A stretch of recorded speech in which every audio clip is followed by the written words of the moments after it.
नमस्कार दोस्तों। पिक्चर चालू करो बे। मोदी जी, मैं जैन जी की माँ हूँ। मैंने बच्चों को कहा प्रोटेस्ट में मत जाओ, शिक्षा खतरे में नहीं है, हिंदू खतरे में है, सनातन खतरे में है। पर बच्चों ने क्या कहा कि नहीं मम्मा, आपकी बुद्धि खतरे में है। आपकी बुद्धि में जिसने ये गोबर भरा है उसकी कुर्सी खतरे में है। और ये कहकर बच्चे चले गए प्रोटेस्ट में। आप ही कहते हैं ना मोदी जी, ये नया भारत है, तो ये नए भारत के नए युवा हैं। आपको लगता है ना भारत बदल रहा है, तो हाँ सच में भारत बदल रहा है और अब आप भी बदल जाइए। सभी भाइयों को कहना चाहता हूं, आप जिस प्रकार पूरी ताकत के साथ देश के कोने कोने से सभी सनातनी योद्धा जंतर मंतर पर पहुंच रहे थे, मैं उन सभी भाइयों को कहना चाहता हूं क्या कि अब जो है वहां से जंतर मंतर से जो धरना है वो समाप्त हो गया है, लेकिन उसमें मैं ये भी कहना चाहता हूं, हम छात्रों के खिलाफ नहीं थे। हरामी मानुस 2 दिन में पलट गया। हम लोग छात्रों के साथ थे। अगर नीट जैसी परीक्षा अगर उसमें पेपर लीक होता है तो वो सबसे बड़ी चिंता की बात है। एकदम इन्होंने वक्त बदल दिया, जज्बात बदल दिए, जिंदगी बदल दी। और जिस प्रकार इन लोगों ने, कॉकरोचों ने पूरी ताकत के साथ आज सरकार को झुका करके जो इस्तीफा लिया है, कल वो नरेंद्र मोदी जी का इस्तीफा लेंगे। प्यारी समझ गई। परसों वो कुछ और करेंगे, तो ऐसी स्थिति हमारे देश में नहीं होनी चाहिए। छात्रों के नाम पर वहाँ गुंडाई करने वाले और 14-15 साल की नाबालिग लड़कियों को आगे कर रोटियां सेकने वाले कॉकरोच वालों का दिमाग ठीक करने हम कल आ रहे थे। अच्छा, लेकिन आज हमारे पूरे देश में लगभग 50 से ज्यादा जिला अध्यक्षों को डिटेन किया गया। कोई बात नहीं। क्या ये क्या बक रहे हो मादरचोद?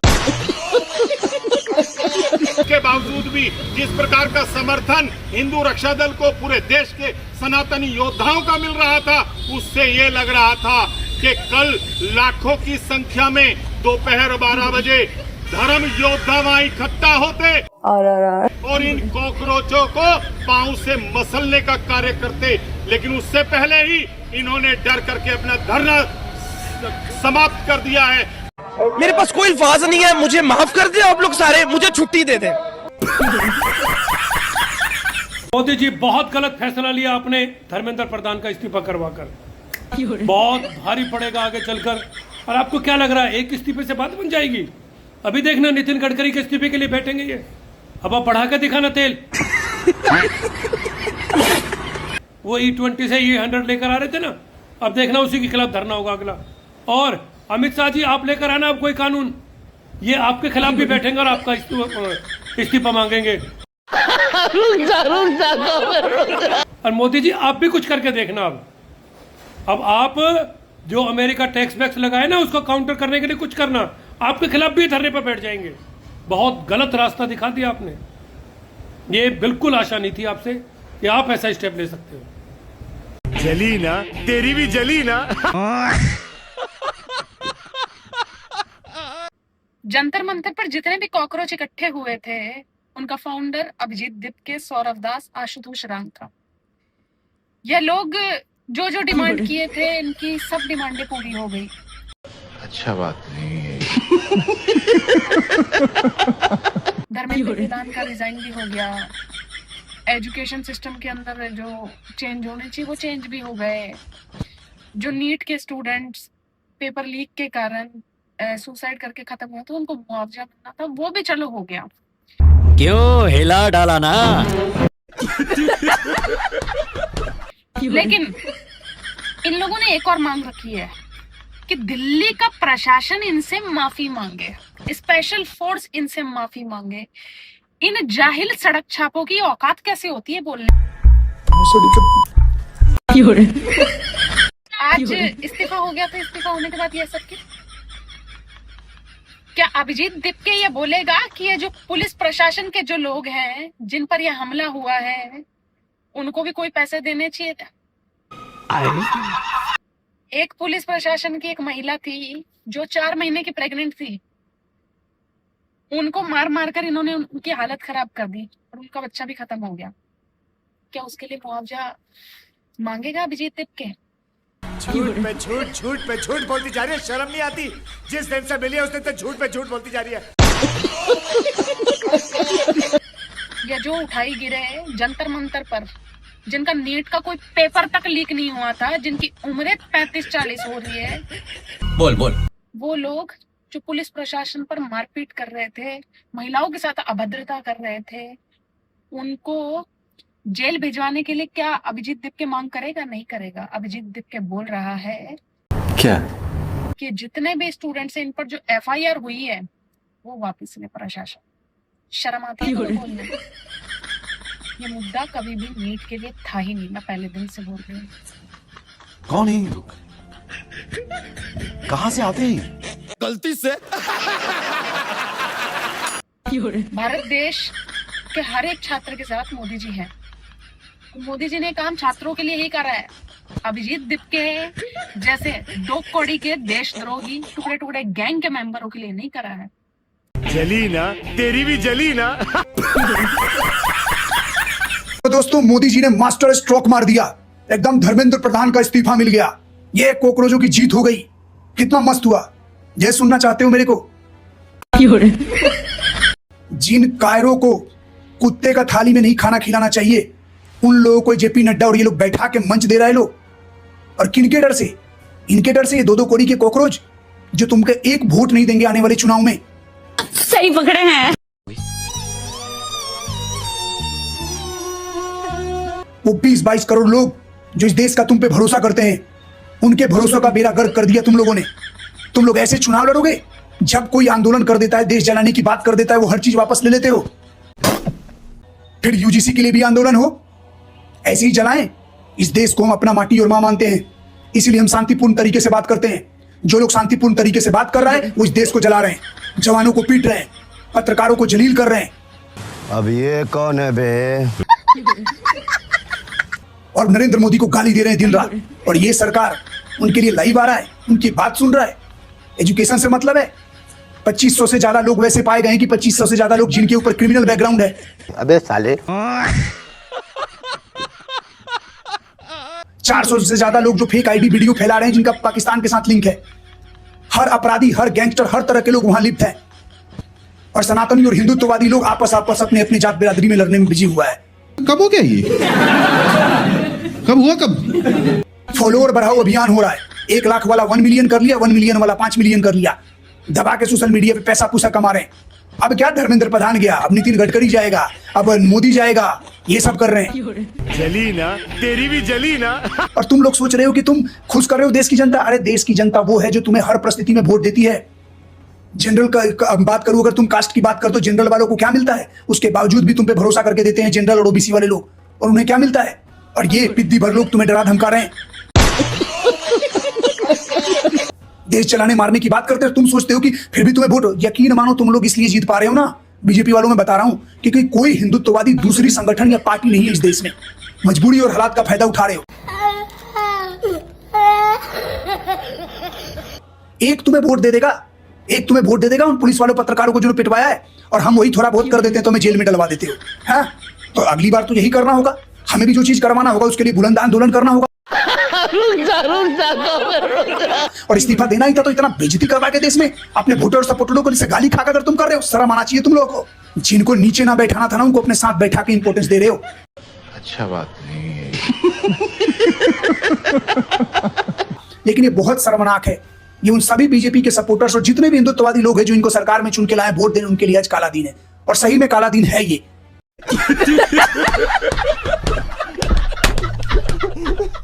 देश के यशस्वी प्रधानमंत्री, दुनिया के सबसे लोकप्रिय नेता माननीय नरेंद्र मोदी जी से मैंने पत्र के माध्यम से हाथ जोड़ करके निवेदन किया है।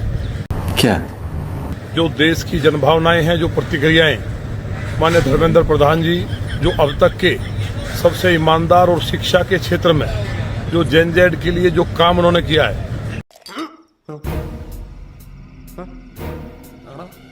उन भावनाओं को जो माननीय प्रधानमंत्री जी ने जो अपील की और उस पर जो व्यूज आए हैं, आज तक का दुनिया का रिकॉर्ड बना है। जनता की भावना है कि शिक्षा मंत्री जी का इस्तीफा स्वीकार न किया जाए। साले का खोपड़ी तोड़ साले। माननीय प्रधानमंत्री जी से निवेदन है, स्टूडेंट्स भी, यूथ भी और जो पेरेंट्स हैं सभी चाहते हैं कि माननीय धर्मेंद्र प्रधान जी रिजाइन ना दें। बड़ा हरामी हो बेटा।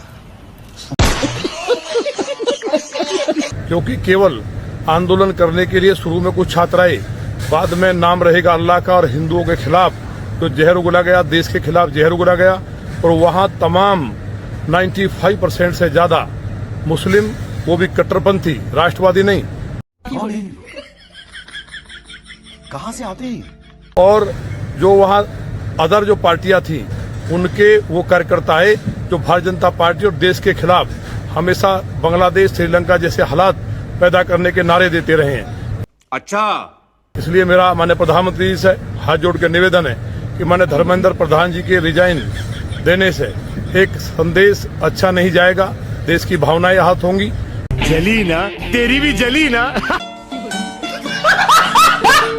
और जो कट्टरपंथी ताकतें और जो मुल्क भारत को कहीं ना कहीं अस्थिर करना चाहते हैं उनका मनोबल बढ़ेगा। माननीय प्रधानमंत्री जी हमारे सर्वोपरि हैं आप, लेकिन इस निर्णय पे क्योंकि जो ताकतें देश में आई उन पे कहीं ना कहीं विचार करने की आवश्यकता है, भविष्य के लिए भी और वर्तमान के लिए भी।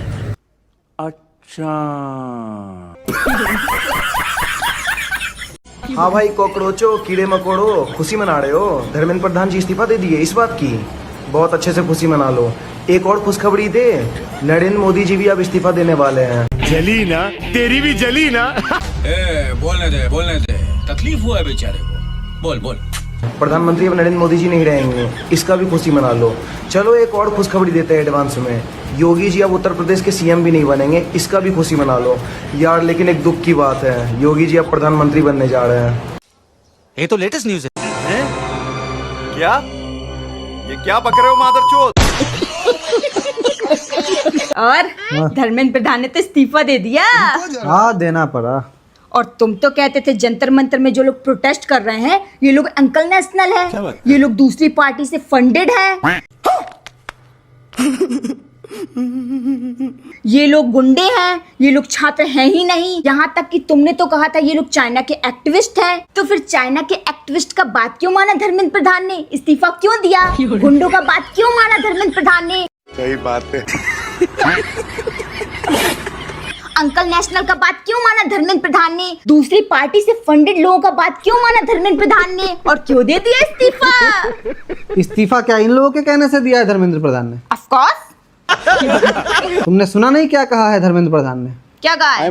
ये देखो, सुन लो। Education minister, it is for personal reasons. Personal reason के वजह से इस्तीफा दिया है, पर्सनल रीजन के वजह से, किसी के कहने से नहीं। कितना भी प्रोटेस्ट करते रहती ना, इस्तीफा नहीं देता। पर्सनल इशू हुआ, पर्सनल दिक्कत हुआ, इसलिए इस्तीफा देना पड़ा। क्या पर्सनल रीजन था इसका? Good question, you are a good question. इसकी बेटी को लोग गाली दे रहे थे कमेंट सेक्शन में जाके कि बाप को बोल इस्तीफा देने। बेटी को परेशान कर दिया था, मेंटली हरास कर रहे थे लोग। बेटी कहाँ पढ़ रही है इसका? कहाँ? अमेरिका में, मैसाचुसेट्स। अमेरिका में एक यूनिवर्सिटी है LLM करके कुछ, उसमें पढ़ रही है अमेरिका में। और वहाँ पे जाके लोग यहाँ से कमेंट कर रहे हैं उसके इंस्टाग्राम पे कि बाप को बोल इस्तीफा देने, कैसा शिक्षा मंत्री है हमारे भारत का तेरा बाप। अच्छा बात नहीं है। जल्दी बोल उसे इस्तीफा देने, तू साली वहाँ जाके पढ़ रही है विदेश में। तो बात तो सही है ना, ये कैसा शिक्षा मंत्री है जिसकी बेटी को खुद नहीं लग रहा कि भारत में पढ़ना चाहिए? कैसी शिक्षा दे रहा है ये भारत में? जिसकी खुद की बेटी को दूसरे देश जाना पड़ रहा है पढ़ने के लिए, गाली तो खाएगी ही ना। गाली क्यों खाएगी भाई? खाएगी। तुम एक बात बताओ मुझे। हाँ। तुम अमीर हो मान लो। हाँ। हो नहीं तुम, मान लो तुम एक करोड़पति हो, मैं एक मेड रखा हूँ घर में अपने। तो तुम चाहोगी कि मेरी मेड की बेटी जिस स्कूल में जा रही है उसी स्कूल में तुम्हारी बेटी भी जाए? तुम्हारी ये क्या बोले, मैं समझा नहीं। धर्मेंद्र प्रधान शिक्षा मंत्री की बेटी, एक करोड़पति की बेटी उस स्कूल में जाए जिस स्कूल में एक गरीब का मेड की बेटी जाती हो। अब बताओ, इसका जवाब दे दो तुम कि तुम अमेरिका भेजोगी अपनी बेटी को पढ़ने के लिए। और अभी तो रुको, क्लाइमैक्स अभी बाकी। मतलब वो भारत वालों को गरीब समझता है, भिखमंगा समझता है, इसीलिए भारत में अच्छी एजुकेशन नहीं देना चाहता और अपनी बेटी को बाहर पढ़ाने के लिए भेजेगा। अरे साला, हमारे ही देश से हमको ही लूट के अपनी बेटी को बाहर पढ़ाएगा और हम लोगों को बोलेगा कि भाई तुम लोग पढ़ो मत, पेपर लीक करवा देगा, पैसे लूट लेगा हम लोगों के। शर्म आनी चाहिए आपको। पैसे थोड़े जबरदस्ती लूट रहा है वो।